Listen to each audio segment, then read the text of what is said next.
Cinema ఎలా ఉంది? సాయంత్రం 6:30కి హుషారుగా ఈల వేసుకుంటూ ఇల్లు చేరిన మగుణ్ణి ఉక్రోషంగా అడిగింది ప్రభావతి. గతుక్కుమన్నాడు భాస్కర్. నిమిషంలో మొహంలో భావం మార్చేసి, సినిమా? ఏ సినిమా అంటూ అమాయకం నటించాడు. చాలించండి నటన. ప్రభావతి తీక్షణంగా ఏదో అనేలోగా రాహుల్ పరిగెత్తుకొచ్చాడు. డాడీ డాడీ, మమ్మీ నేను నిన్నే పిల్లడితో సినిమాకెళ్ళాం. మరేం? నాగార్జున పండు పండు అంటూ ఆంటీని భలే ఏడ్పించాడు.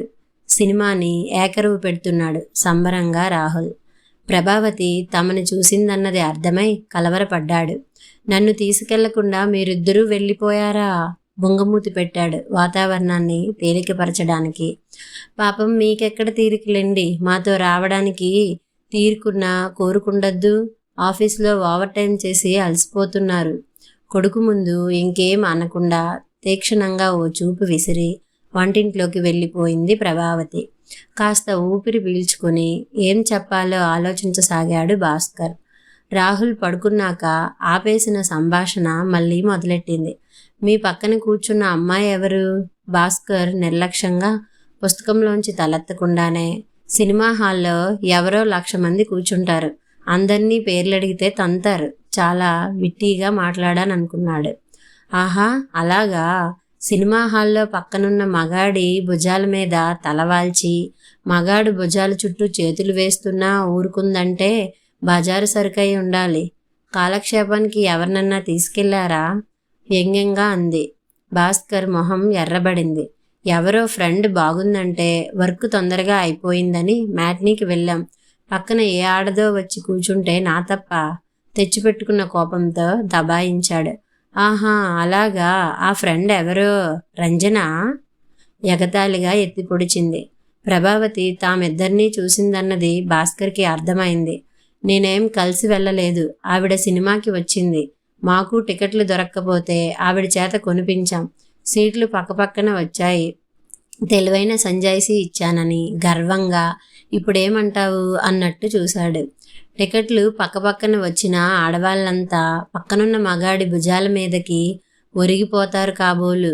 ఇదిగో అనవసరంగా లేనిపోనివి ఊహించి మాటలనకు. చీకట్లో పెద్ద చూసినట్టు పోజులు మాను. ఒక ఆఫీసులో పనిచేస్తున్న వాళ్ళం. సీటు నెంబర్లు పక్కన వస్తే మాట్లాడుకోమా? నీవు మీ ఆఫీసులో మగాళ్ళతో మాట్లాడవా? పెద్ద పతివ్రతలా ఫోజులు పెట్టకు.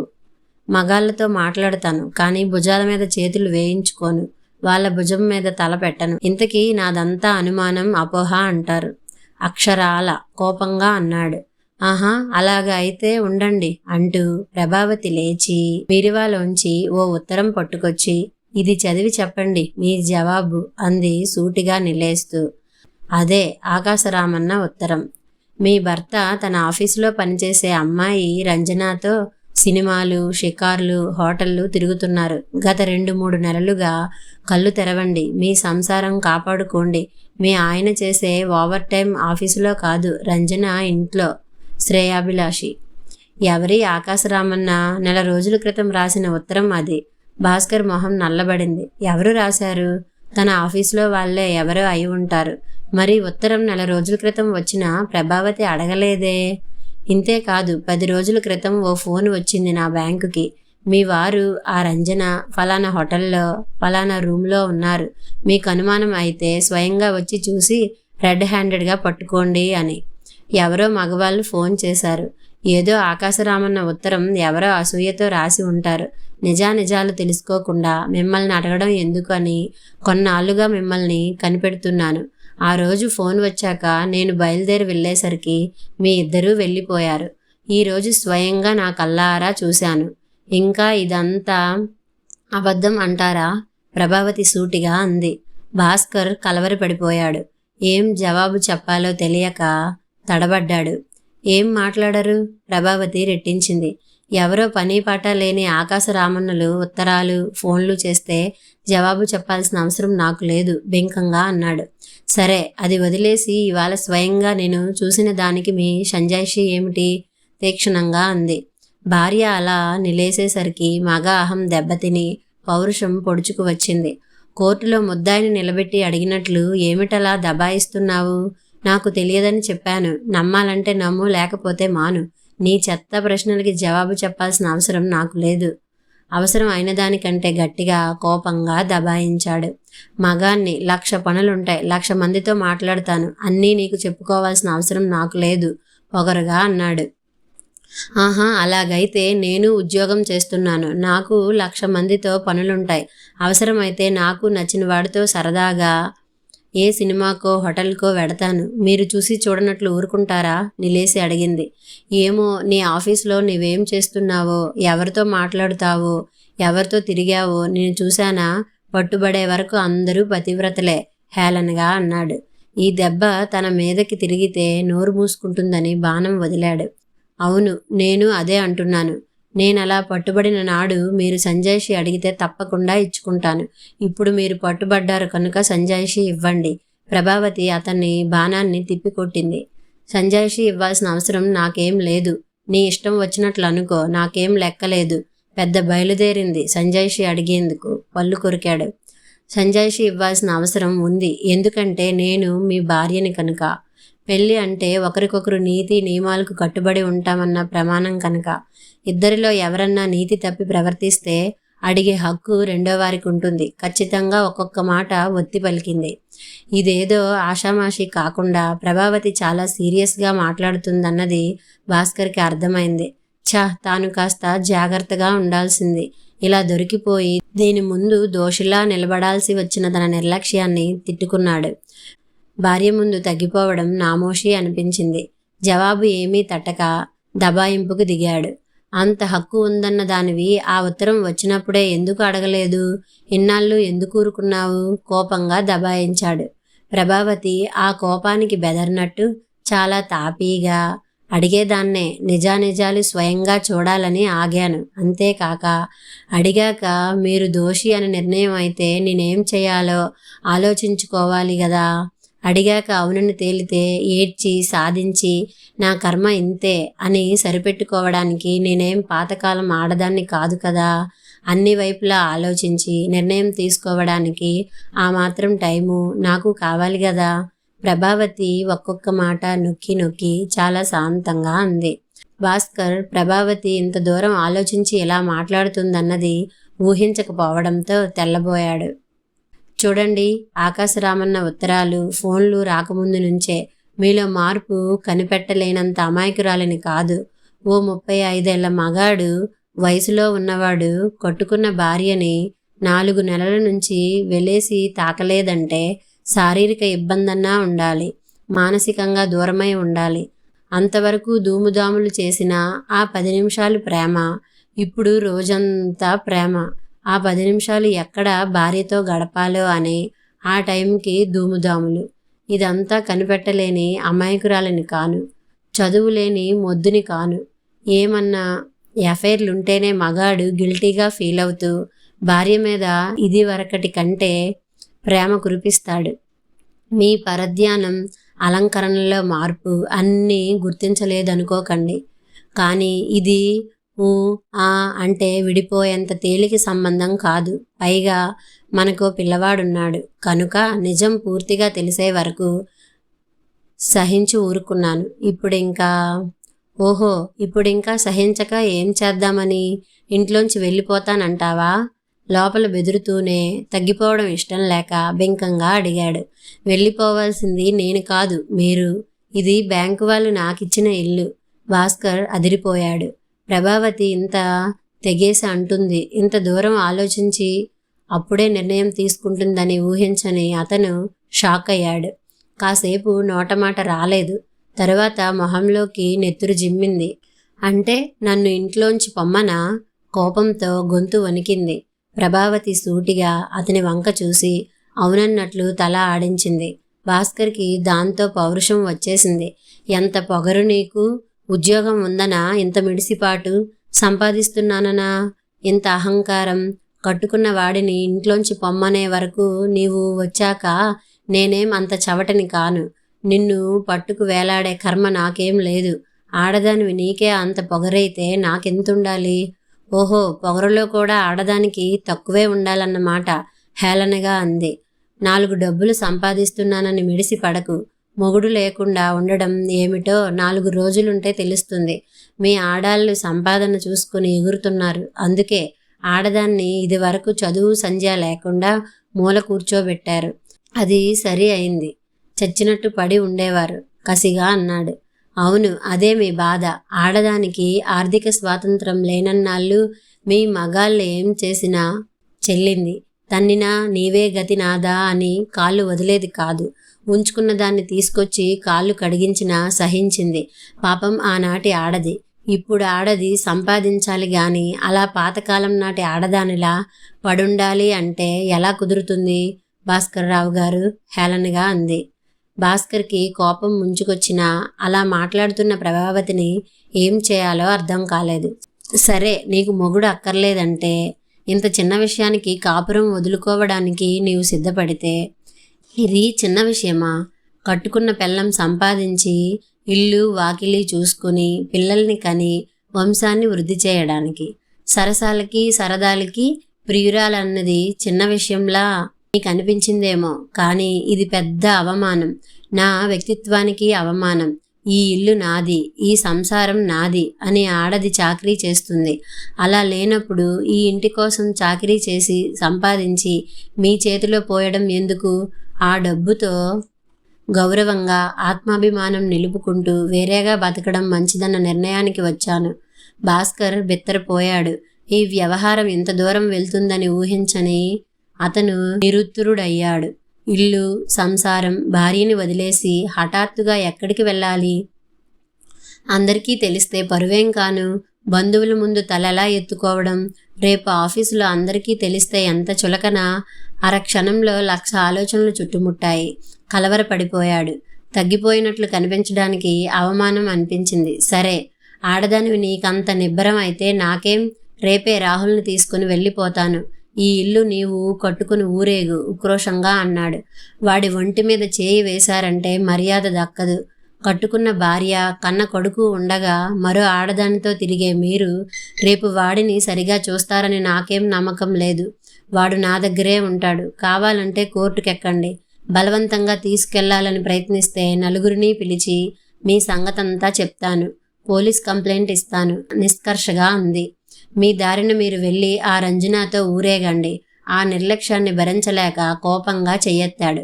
ప్రభావతి తీక్షణంగా చూసి చెయ్యి విసిరేసింది.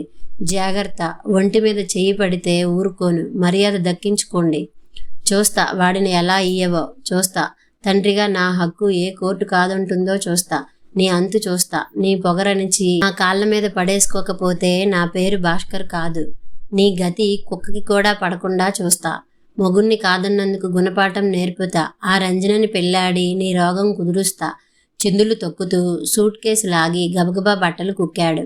అప్పటికీ ప్రభావతి బెదరకపోవడం చూసి కళ్ళు తాగిన కూతయి పెట్టి దడాలను మూసి, రేపు పొద్దున్న వచ్చి ఈ సామానంతా పట్టుకుపోతా. చచ్చినా ఈ ఇంట్లో ఉండను అన్నాడు. ఏ సామాన్ పట్టుకెడతారు? ఈ ఇంట్లో గిన్నెలు, బొన్నెలు, మంచాలవి మా వాళ్ళిచ్చారు. టీవీ, ఫ్రిడ్జ్ వగైరాలన్నీ నా జీతంతో కొన్నవే. బట్టలు తప్ప మీవేం లేవు ఇక్కడ. తన జీతంతో ఇంటి ఖర్చు, ప్రభావతి జీతంతో ఇంట్లో సామాన్లు కొన్నారు. అది ఎంత తెలివిగా తన అవసరానికి తిప్పుకుంది. తనుత్త వెధవైపోయాడు. సరే చూస్తా, కోర్టులోనే తేల్చుకుందాం. విసవిసా వెళ్ళిపోయాడు. రాత్రి 10 గంటల వేళ సామానుతో వచ్చిన భాస్కర్ని చూసి రంజన తెల్లపోయింది. రంజన భాస్కర్ ఆఫీస్లో పనిచేస్తూ ఓ ఇంట్లో గ్యారేజ్ మీద ఉన్న రూమ్లో అద్దెకుంటుంది. ఆ రూమ్కి బయట నుంచి ఇంటి వాళ్ళ ప్రమేయం లేకుండా వచ్చిపోయే వీలుంది. ఇదేమిటి ఇంత రాత్రి? ఈ సామానేమిటి? ఆశ్చర్యపోయింది. ముందు లోపలికి రాని చెబుతా. భాస్కర్ సామాను లోపల పెట్టి అంతా చెప్పుకొచ్చాడు. రంజన మొహం నల్లబడింది. ఆ కోతిమూతి వెంకట్రావే రాసుంటాడు వెధవ. నేను వాడితో సరిగా మాట్లాడనని కోపం. ఇప్పుడేం చేద్దాం? అందరికీ తెలిస్తే ఆఫీసులో ఎలా మొహం ఎత్తుకోవడం? గాబరాగా అంది. ఈ వ్యవహారం ఇంత దూరం వెళ్తుందనుకోలేదు. మనం కాస్త జాగ్రత్తగా ఉండాల్సిందే. ప్రభావతి ఇంత సీరియస్గా దీన్ని తీసుకుంటుందనుకోలేదు. నీవిక్కడ ఉంటే ఏం చెప్పాలి అందరికీ? ఇంటి ఓనర్ ముసలావిడ అసలే 1,00,000 ప్రశ్నలు వేస్తుంది. నిన్ను 2-3 సార్లు చూసి ఎవరమ్మా అతను వచ్చిపోతుంటాడు అని ఆరాలు తీసింది. కజిన్ బ్రదర్ ఆఫీస్ పని మీద వచ్చిపోతుంటాడు అని సర్ది చెప్పాను. రంజన మాటల్లో అతనిక్కడ ఉంటే వచ్చే ఇబ్బందికి తాను సిద్ధంగా లేదన్నది ధ్వనించింది. భాస్కర్ ఉక్రోషంగా చూశాడు. అయితే నీవు పొమ్మంటావా? నీ పరువే నీకు ముఖ్యమా? ఇన్నాళ్ళు ఈ పరువు గుర్తురాలేదా? ఈ గొడవంతా నీ వల్లేగా, తప్పంతా నాదే అన్నట్లుగా మాట్లాడుతున్నావు. అది కాదు భాస్కర్. ఒంటరి ఆడపిల్ల గదిలో మగాడుంటే లోకం ఏమనదా? తడబడింది. కజిన్ బ్రదర్ అన్నావుగా, ట్రాన్స్ఫర్ అయ్యి వచ్చాడు. ఇల్లు దొరికే వరకు ఉంటాడని చెప్పు. ఈలోగా ఏదన్నా ఏర్పాట్లు చూసుకుంటాను. అతనికి అప్పటికీ మనసులో ఏదో మూల ఆశ. ఓ వారం రోజులు ఊరుకుంటే ప్రభావతి కోపం తగ్గి ఒంటరిగా ఉంటే ఇబ్బంది తెలిసి దారికొస్తుందని. ఏదో తనెళ్ళి కాస్త సారీ చెప్పి ప్రసన్నురాలని చేసుకోవచ్చన్న నమ్మకం ఉంది. ఆ రోజు ఇద్దరూ గదిలో ఒంటరిగా ఉన్నా, రాత్రంతా గడిపే అవకాశం వచ్చినా ప్రతిసారి దొంగచాటుగా కలుసుకోవడానికి ఆరాటపడి అవకాశం దొరకగానే మళ్ళీ అలాంటి అవకాశం రాదన్నట్టు ఒకరు పందులో ఒకరు మైమరిచేవారు. ఆ రాత్రి అలాంటి ఛాన్స్ వచ్చినా ఒకే మంచం మీద దేహాలు దగ్గరగా ఉన్నా ఏ స్పందన లేకుండా ఎవరి పాటికి వారు ఆలోచనలో ఉండిపోయారు. దూరపు కొండలు నునుపు, అందని ద్రాక్ష పులుపు అన్న సామెతలు తెలిసినవే. కానీ అందిన ద్రాక్ష తీపి. ఆ తీపి 4 రోజులకే మొహం మొత్తేస్తుందన్నది 10 రోజులలో గాని అనుభవంలోకి వచ్చేసింది. అందనంత వరకు ఊరించి ఎలాగైనా అందుకోవాలన్న ఆరాటాన్ని పెంచి అందుకోవడానికి దొంగదారులు వెతికేందుకు కావాల్సింది అందగానే ఏ థ్రిల్లు కనిపించదు. అప్పుడప్పుడు ఆరాటంగా దొరికే రుచి అడగకుండానే కళ్ళెదుట ఉండేసరికి తినబుద్ధి కాదు అన్నది ఇద్దరికిద్దరికి ప్రత్యక్ష అనుభవంలోకి వచ్చేసింది. ఇద్దరి మనసులు సరిగా లేవు. చూసిన వాళ్ళేమంటారో, ఏం జవాబు చెప్పుకోవాలి అన్న బిడియం రంజనకి. ముందేం జరుగుతుంది? ప్రభావతి నిజంగానే నిర్ణయించుకుంటే బంధువుల ముందు తనేం చెప్పాలి? ఆఫీస్లో పరువేం అవుతుంది అని భాస్కర్కి. భాస్కర్ ఎందుకైనా మంచిదని 4 రోజులు సెలవు పెట్టాడు. ఆఫీస్లో అంతా నా వంకే చూస్తున్నట్లు గిల్టీగా ఫీల్ అవుతున్నాను. ఇవాళ తెలియకపోవచ్చు.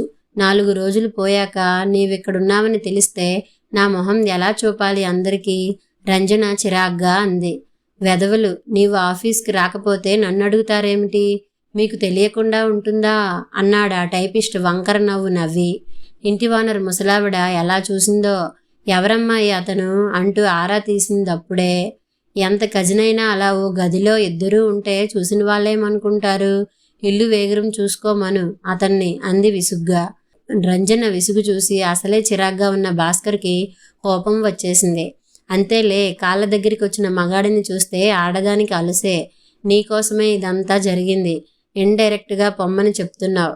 ఏదన్నా రూమ్ చూసుకుపోతాలే, లేదంటే హోటల్కి పోతా ఇప్పుడే పొమ్మంటే. నిన్ను నమ్ముకొని నా పెళ్ళాం బిడ్డలకి దూరమై వచ్చినందుకు బాగానే ట్రీట్ చేస్తున్నావు. ఇన్నాళ్ళు నన్ను వెర్రివెదవని చేసి సినిమాలకి, షికార్లకి, హోటల్కి ఖర్చు పెట్టించి నీ చుట్టూ తిప్పుకున్నావు. 4 రోజులకే నీకు బరువైపోయాను. రోజు ఆఫీస్ నుంచి వస్తూనే దుమదుమలాడుతూ రంజన అంటున్న మాటలు వినగానే భాస్కర్కి చర్రన కోపం వచ్చేసేది. నాకిష్టం లేదన్నానా? అందరూ ఎలా మాట్లాడుతున్నారో చెప్పానంతే సర్దుకుంటూ అంది రంజన. రంజన, నా బట్టలన్నీ అలాగే ఉన్నాయి, ఉతికించలేదు. వచ్చిన 4వ రోజు అన్నాడు. ఉతికించడానికి నాకేం పని మనుషులు లేరు. నీ బట్టలు నేను ఉతకడం ఏమిటి? నీవు ఉతుక్కోవాలి గాని. నీ పెళ్ళాన్ననుకున్నావా? వారం రోజులకే రంజన జవాబు. అబ్బా, పొద్దుట ఇదే వంట, రాత్రి ఇదేనా? రాత్రికి కాస్త కూరైనా వేరే వండకూడదు? 2 పూటలు వండడానికి నాకేం ఓపిక లేదు బాబు. చచ్చి చెడి ఆఫీసు నుంచి వచ్చి మళ్ళీ ఎవరొండుతారు? నేనెప్పుడు 2 పూటలకి ఒకేసారి వండుకుంటాను. నిర్లక్ష్యపు జవాబు. వేడివేడిగా ఏ పూటకా పూట వండి పెట్టే ప్రభావతి ఉద్యోగం చేసేది మరి. చాకిరితో అలసిపోయినా తను తినడని 2 పూటలా వండేది.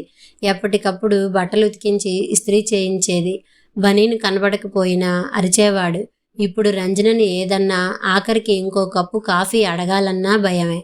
ఇంట్లోనే ఉంటున్నావు, అలా బజారుకెళ్ళి కూరలన్నా తేవచ్చుగా. విసుగు భాస్కర్ మీద చూపింది రంజన. బ్యాంక్ నుంచి వస్తూ ప్రభావతి కూరలు తెచ్చుకునేది. అలవాటు లేదన్న భాస్కర్ని చురచురా చూసింది రంజన. ఆఫీస్కి వచ్చేటప్పుడు ఫెలఫెలలాడే గంజి ఇస్త్రీ చీరతో, ఫుల్ మేకప్తో, బాబ్డ్ హెయిర్తో వచ్చే రంజన ఇంట్లో ఉన్నంతసేపు పాత నలిగిన నైట్ గౌన్తో ఉంటుంది. అది 2-3 రోజులకు కానీ ఉతుక్కోదు. ఇంటికి రాగానే జుట్టుకి నూనెలు పట్టిస్తుంది. ముఖానికి క్రీములు పట్టించుకుని బద్ధకంగా పక్క మీద పుస్తకం చదువుతూ దొర్లుతుండే రంజనని చూసి రియాలిటీ ఎంత చేదు అనిపించింది భాస్కర్కి. మేకప్లు లేకపోయినా, పెద్ద అందం లేకపోయినా నీటుగా ఒళ్ళు, బట్టలు, ఇల్లు ఉంచుకునే ప్రభావతితో పోల్చుకోకుండా ఉండలేకపోయాడు. అసలు రంగులు కలిసి ఉంటే గాని బయటపడవు. ఈ అందం కోసమా అంత రిస్క్ తీసుకుని వెంటపడి కాపురానికే చేటు తెచ్చుకున్నాడు తను. 15 రోజులకే ఒకరంటే ఒకరికి మొహం మొత్తేసింది. ఏంటలా అరుస్తున్నావు? నీ కట్టుకున్న పెళ్ళాన్ని అనుకుంటున్నావా? నీకు 3 పూటల వేడిగా వండి వార్చడానికి నేను నీ పెళ్ళాన్ని కాదు. పెట్టిందేదో తిను, లేదంటే వండుకో తెగేసి అంది రంజన. ఓ రోజు భాస్కర్ చల్లారిన భోజనం తినలేను అంటే, నీ పెళ్ళాం వెళ్ళి ఆఫీసులో చాటింపు చేసి వచ్చిందనుకుంటాను. ఆ సుశీల ఏమందో తెలుసా? తోటి ఆడదాని సంసారం కూల్చడం సంస్కారం అనిపించుకోదు. నీకు కావాలంటే పెళ్ళైన మగాడు తప్ప మరోడు దొరకడా అని మొహం మీద ఉమ్మేసినట్టు అంటే తలదించుకున్నా అంది ఓ రోజు. మా అమ్మగారు అల్టిమేటం ఇచ్చేసింది ఇల్లు ఖాళీ చేయమని. ఇది సంసారుల కొంప. కజినట కజిన్. మంచి పేరే పెట్టావు. మీరు కళ్ళు మూసుకుంటే లోకం మూసుకోవద్దు. మాకంతా తెలిసిందే అమ్మాయి. ఈ ఫస్ట్కి ఇల్లు ఖాళీ చేయమంది ఏడుపు మొహంతో అంది రంజన. ప్రభావతి ఫ్రెండ్ సుశీల ఆఫీసులో ఇంటావిడితో చెప్పిందనగానే ఇద్దరికిద్దరు చెదిరిపోయారు. సెలవై వెళ్లిన భాస్కర్ని రూముకి పిలిచి చేవాట్లు పెట్టాడు తిరస్కారంగా చూస్తూ బాసు. రంజనని ఏహ్యంగా చూశాడు. నాయనా, బుద్ధి గడ్డి తిని నీ ప్రేమ కబుర్లకి లొంగి అఫైర్ నడిపాను. నన్ను వదిలిపెట్టి ఇంకా. నీ వల్ల అందరి ముందు దోషులా నిలబడ్డాను. Please go away from here. Ranjana ఆఫీసులో జరిగిన అవమానంతో రెచ్చిపోయి నిష్కర్షగా అనేసింది. చాచా, ఏదో పై మెరుగులకి మోసపోయి మోజుపడ్డాను. మేడిపండువని తెలియక కట్టుకున్న ఇల్లాలిని దగా చేసినందుకు బాగానే బుద్ధి చెప్పావు. ఏ విషయంలోనూ ప్రభావతి కాలి గోటికి సరిపోవు. భాస్కర్ అంతకంటే గట్టిగా అరిచాడు. మరింకేం, వెళ్ళు నీ పతివ్రత పెళ్ళాం దగ్గరికి. ప్రతి మగాడు నీలాగే 4 రోజులు మోజు తీరిపోయాక పెళ్ళాం పతివ్రతలాగే కనపడి పశ్చాత్తాపం వచ్చేస్తుంది. మీలాంటి పెళ్ళైన వాళ్ళ మాటలు నమ్మడం మా బుద్ధి తక్కువ. ఇంకా నీతో మాటలేమిటి? Get out now. రంజన తిరస్కారంగా చూస్తూ అంది. పోక నీ కొంప పట్టుకుని ఇంకా వేళ్లాడుతాననుకున్నావా? గబగబా బట్టలన్నీ సూట్ కేసులో కూరేశాడు. అదేం అప్పుడే మోజు తీరిపోయిందా? ఏమిటి వెనక్కొచ్చేశారు? అయ్యో, కనీసం 1 నెలన్నా కాలేదే. 20 రోజులకే ప్రేమంత చిల్లు బాల్చీలో నీళ్ళలా కారిపోయిందా? తలుపు తీసిన ప్రభావతి హేళనగా అంది గుమ్మంలోనే నిలబడి. ప్రభా, ఫర్ గాడ్ సేక్, చచ్చిన పాముని ఇంకా చంపకు. బుద్ధి వచ్చింది. దూరపు కొండల సామెత అర్థమైంది. ఏదో పై మెరుగులకి మోసపోయి చలించి తప్పు చేశాను. ఒప్పుకుంటున్నాను. సారీ. క్షమాపణ చెబితే గాని ప్రభావతి లోపలికి రానియదన్నది అర్థమై అప్పటికే సగం సచ్చి ఆత్మాభిమానం చంపుకుని వచ్చిన భాస్కర్ తెగేదాకా ఇంకా లాగితే నష్టం తనకే అన్నది గ్రహించి రాజీ ధోరణిలో సారీ చెప్పాడు. ప్రభా, ముందు లోపలికి రాని, మనం మాట్లాడుకుందాం. సారీ చెప్పాగా. ప్రభావతి అతని వంక సూటిగా చూసింది. ఒక్క మాటకి జవాబు చెప్పండి.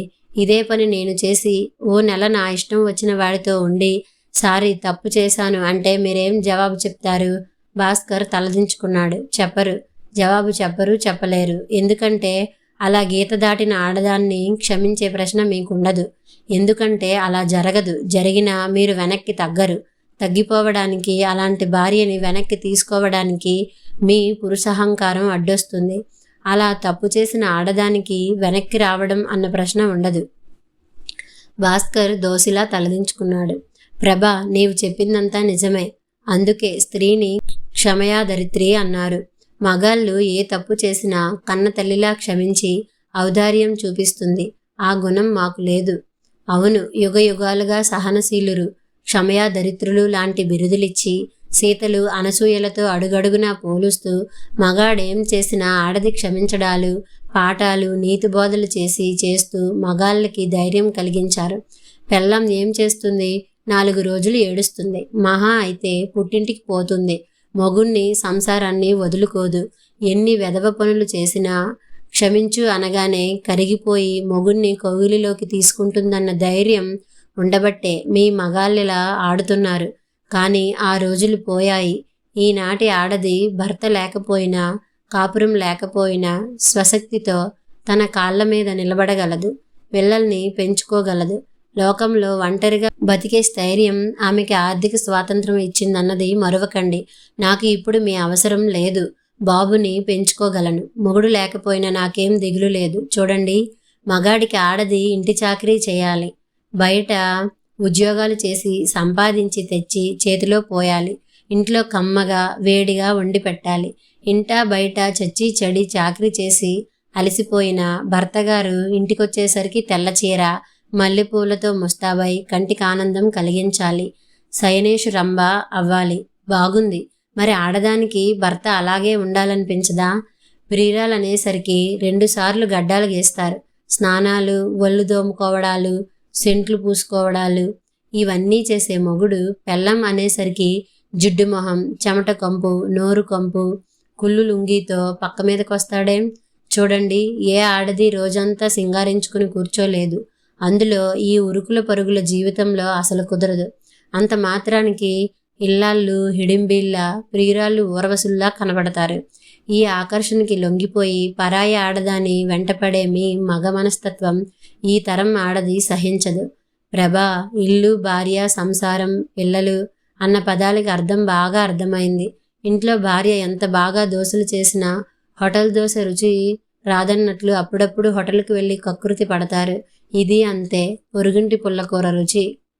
అవును, హోటల్కి వెళ్ళి దోశ తినడం లాంటిదే ఇదీను. కాస్త రొటీన్ నుంచి పెళ్ళం విసుగనిపించినప్పుడు 4 రోజులు థ్రిల్ కావాలి మీకు. మంచిదే, మేము అలాంటి మనుషులమే. మాకు జిహ్వా చాపల్యం ఉండదా? హోటల్కి వెళ్ళి దోశ తినాలనిపించదా? ప్రభావతి హేళనగా అంది. భాస్కర్ నిస్సహాయంగా చూశాడు. ప్రభా, నేను ఇంకేం చెప్పను. తప్పు చేశానని ఒప్పుకుంటున్నాను. క్షమాపణ కోరాను. డాడీ.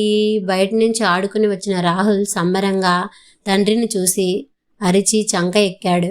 ఆ క్షణంలో తనని కాపాడే ఆపద్బాంధవుడిలా కనిపించాడు భాస్కర్కి. కొడుకుని ఎత్తుకొని ముద్దులు పెట్టుకున్నాడు. కొడుకు కోసమన్నా ప్రభావతి క్షమించకపోదన్న ధైర్యం వచ్చింది. ఎక్కడికెళ్ళావు డాడీ? మమ్మీ చెప్పింది ఊరికెళ్ళావని. ఇన్నాళ్ళు ఎందుకెళ్ళావు? ఓ, నీతో కట్. రాహుల్ ముద్దులు గునిశాడు. ఏం చెయ్యను రాహుల్, మీ మమ్మీ ఇంట్లోంచి పొమ్మంది. సారీ చెప్పినా రానియడం లేదు. చూడు, కొడుకే రక్షించే దారి అన్నట్లు చూశాడు. అవునా మమ్మీ? పోనీలే పాపం, సారీ చెప్పారుగా, ఇంకెప్పుడు చెయ్యరులే అలా. రాని మమ్మీ. మీకో కొడుకుండబట్టి బతికిపోయారు. పిల్లాడికి తండ్రి ప్రేమ, ఆదరణ కూడా కావాలి. వాడు తండ్రి లేడని బాధపడకూడదు. వాడికి తండ్రి ప్రేమ కరువు చేసే అధికారం నాకు లేదు. వాణ్ణి కన్న పాపానికి మీ పాపం భరించాలి. రేపు వాడు పెద్దయి నన్ను దోషిలా చూడకూడదని లోపలికి రానిస్తున్నాను. బెదిరింపు అనుకోకుండా ముందే ఒక విషయం స్పష్టం చేస్తున్నాను. ఈ ఇంట్లో ఈ రోజు నుంచి మీ స్థానం నా భర్తగా కాదు, రాహుల్ తండ్రిగా మాత్రమే. అన్నది మీరు అంగీకరిస్తే లోపలికి రండి. కుక్కముట్టిన కూడు నేను తినను. ప్రభావతి ఖచ్చితంగా అని గుమ్మంలోంచి తొలగి లోపలికి వెళ్ళింది. ఆ మాత్రం చాలు అన్నట్టు భాస్కర్ గబగబా లోపలికి అడుగు పెట్టాడు. ప్రభావతి కోపం ఎన్నాళ్ళుంటుంది? 4 రోజులు పోతే సర్దుకుంటుంది అన్నది అతని నమ్మకం, ధైర్యం. కానీ ప్రభావతి ఈనాటి స్త్రీ. చదువు, ఆర్థిక స్వాతంత్రం, వ్యక్తిత్వం ఉన్న స్త్రీ అన్నది భాస్కర్కి తరువాత అర్థం కావచ్చు. కథ సమాప్తం.